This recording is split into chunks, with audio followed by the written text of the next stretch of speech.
Good morning. Can I help you? Yes, I've just been accepted on a course at the university, and I'd like to try and arrange accommodation in the Hall of Residence. Yes, certainly. Please sit down. What I'll do is fill in a form with you to find out a little more about your preferences and so forth. Thank you. So, first of all, can I take your name? It's Anu Bhatt. Could you spell your name, please? Yes, ANUBHATT. Thanks. And could I ask your date of birth? The 31st of March, 1972. Thank you. And where are you from? India. Oh, right. And, what will you be studying? I'm doing a course in nursing. Right, thank you. And how long would you want to stay in Hall, do you think? Well, it'll take 3 years, but I'd only like to stay in Hall for 2. I'd like to think about living outside for the 3rd year. Fine. And what did you have in mind for catering? Do you want to cook for yourself, or have all your meals provided? That's full board. Is there something in between? Yes, you can just have evening meal provided, which is half board. That's what I'd prefer. Yes, a lot of students opt for that. Now, with that in mind, do you have any special diet, anything we should know about? Yes, I don't take red meat. No red meat. Now, thinking about the room itself, we have a number of options. You can have a single study bedroom, or you can have a shared one. These are both what we call simple rooms. The other alternative is to opt for a single bedsit, which actually has more space and better facilities. There's about £20 a week difference between them. Well, actually my grant is quite generous, and I think the bedsit sounds the best option. Lovely. I'll put you down for that, and we'll see what availability is like. Now, can I ask some other personal details which we like to have on record? Yes, of course. I wonder if you could let us know what your interests are. This might help us get a closer match for placing you in a particular hall. Well, I love the theatre. Right. And I enjoy sports, particularly badminton. Ah, that's worth knowing. Now, what we finish with on the form is really a list from you of what your priorities are in choosing a hall, and we'll do our best to take these into account. Well, the first thing is I'd prefer a hall where there are other mature students, if possible. Yes, we do have halls which tend to cater for slightly older students. And I'd prefer to be out of town. That's actually very good for you, because we tend to have more vacancies in out-of-town halls. Lucky. Yes. Anything else? Well, I would like somewhere with a shared area, a TV room, for example, or something like that. It's a good way to socialise. It certainly is. That's it. Now, we just need a contact telephone number for you. Oh, sure, I'll just find it. It's 667549. Great. So we'll be in contact with you as soon as possible. Hello, I'm delighted to welcome you to our wildlife club and very pleased that you're interested in the countryside and the plants and creatures of this area. I think you'll be surprised at the variety we have here, even though we're not far from London. I'll start by telling you about some of the parks and open spaces nearby. One very pleasant place is Halland Common. This has been public land for hundreds of years, and what you'll find interesting is that the River Ouse, which flows into the sea 80 kilometres away, has its source in the common. There's an information board about the plants and animals you can see here, and, by the way, the common is accessible 24 hours a day. Then there's Holt Island, which is noted for its great range of trees. In the past, willows were grown here commercially for basket making, and this ancient craft has recently been reintroduced. The island is only open to the public from Friday to Sunday because it's quite small, and if there were people around every day, much of the wildlife would keep away. From there, it's just a short walk across the bridge to Longfield Country Park. Longfield has a modern replica of a farm from over 2,000 years ago. Children's activities are often arranged there, like bread making and face painting. The park is only open during daylight hours, so bear that in mind if you decide to go there.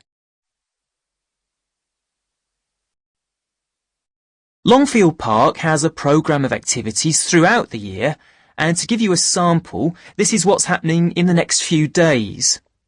On Monday, you can learn about herbs and how they've been used over the centuries.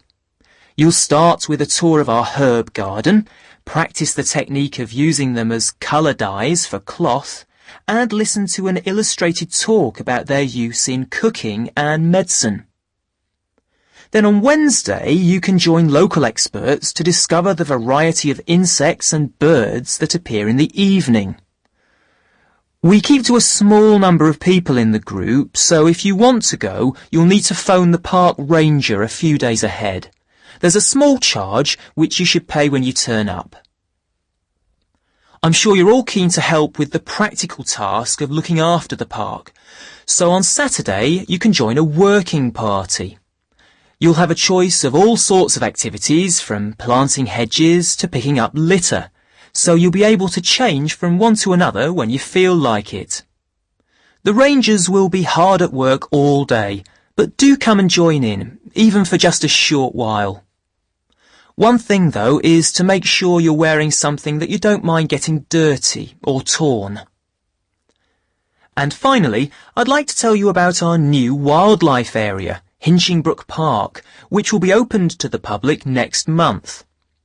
This slide doesn't really indicate how big it is, but anyway, you can see the 2 gates into the park and the main paths. As you can see, there's a lake in the northwest of the park, with a bird hide to the west of it at the end of a path, so it'll be a nice, quiet place for watching the birds on the lake.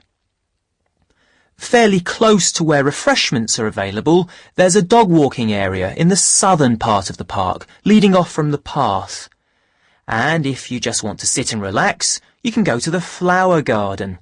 That's the circular area on the map, surrounded by paths. And finally, there's a wooded area in the western section of the park, between 2 paths.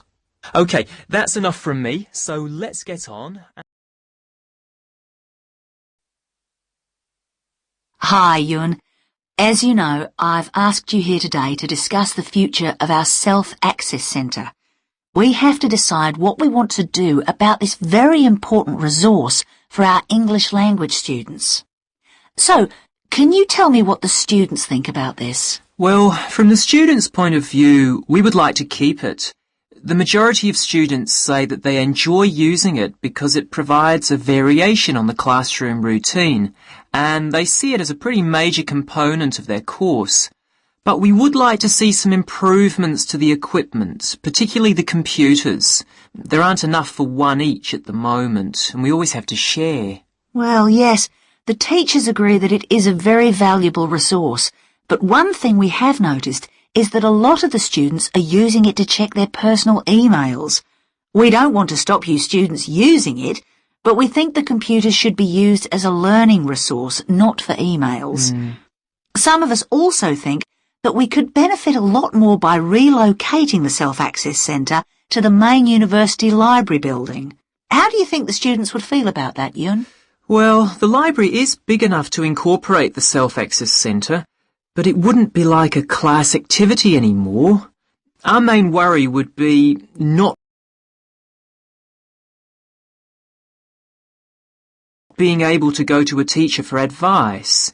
I'm sure there would be plenty of things to do, but we really need teachers to help us choose the best activities. Well, there would still be a teacher present, and he or she would guide the activities of the students. We wouldn't just leave them to get on with it. Yes, but I think the students would be much happier keeping the existing setup.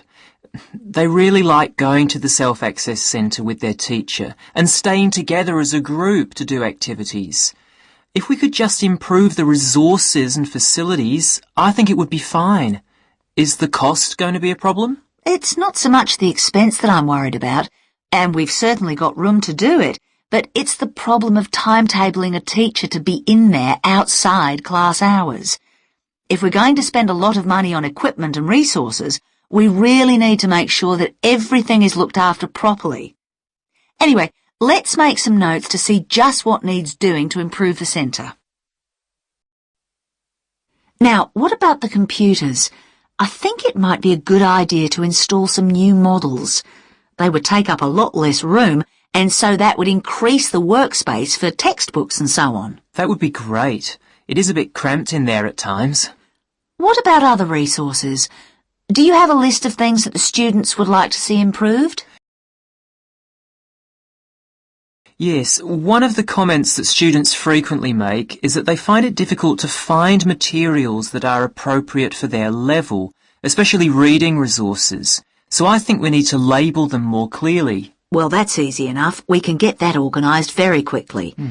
In fact, I think we should review all of the study resources as some of them are looking a bit out of date. Definitely. The CD section especially needs to be more current. I think we should get some of the ones that go with our latest course books and also make multiple copies. Good. Now, I was also thinking about some different materials that we haven't got in there at all. What do you think of the idea of introducing some workbooks? If we break them up into separate pages and laminate them, they'd be a great resource. The students could study the main course book in class and then do follow-up practice in the Self-Access Centre. That sounds good.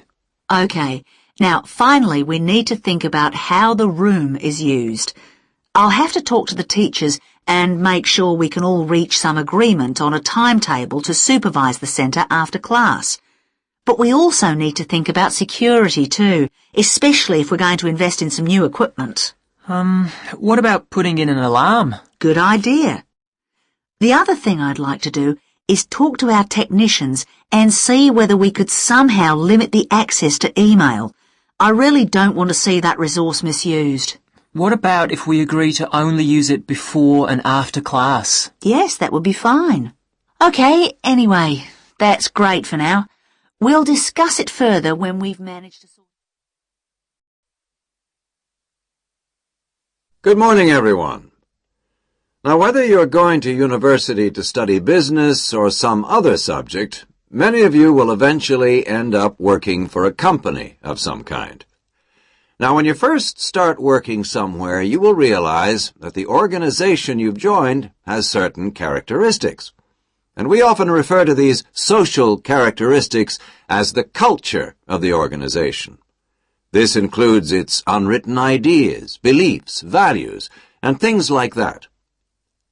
One well-known writer has classified company cultures by identifying 4 major types. The first type is called the power culture, and it's usually found in small organizations. It's the type of culture that needs a central source of power to be effective. And because control is in the hands of just 1 or 2 people, there aren't many rules or procedures. Another characteristic is that communication usually takes the form of conversations rather than, say, formal meetings or written memos. Now, one of the benefits of this culture is that the organization has the ability to act quickly, so it responds well to threat or danger on the one hand, and opportunity on the other.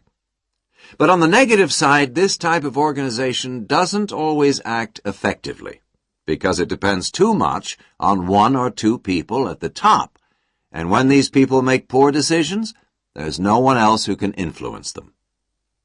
And the kind of person who does well in this type of business culture is one who is happy to take risks, and for whom job security is a low priority. The next type is known as role culture. That's R-O-L-E, not R-O-double-L, by the way. And this type is usually found in large companies, which have lots of different levels in them. These organizations usually have separate departments that specialize in things like finance or sales or maintenance or whatever. Each one is coordinated at the top by a small group of senior managers. And typically everyone's job is controlled by sets of rules and procedures. For example, there are specific job descriptions, rules for discipline, and so on. What are the benefits of this kind of culture? Well, firstly, because it's found in large organizations, its fixed costs, or overheads as they're known, are low in relation to its output, or what it produces. In other words, it can achieve economies of scale. And secondly, it is particularly successful in business markets where technical expertise is important. On the other hand, this culture is often very slow to recognize the need for change, and even slower to react. What kind of person does this type of culture suit?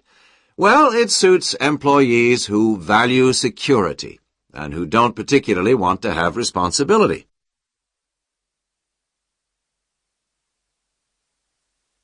Moving on now to task cultures. This type is found in organizations that are project-oriented.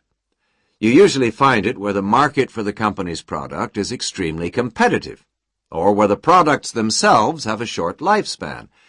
Usually, top management delegates the projects, the people, and other resources, and once these have been allocated, little day-to-day control is exercised from the top, because this would seem like breaking the rules. Now, one of the major benefits of this culture is that it's flexible, but it does have some major disadvantages, too. For instance, it can't produce economies of scale or great depth of expertise. People who like working in groups or teams prefer this type of culture. And finally, the fourth category is called the person culture. This type is quite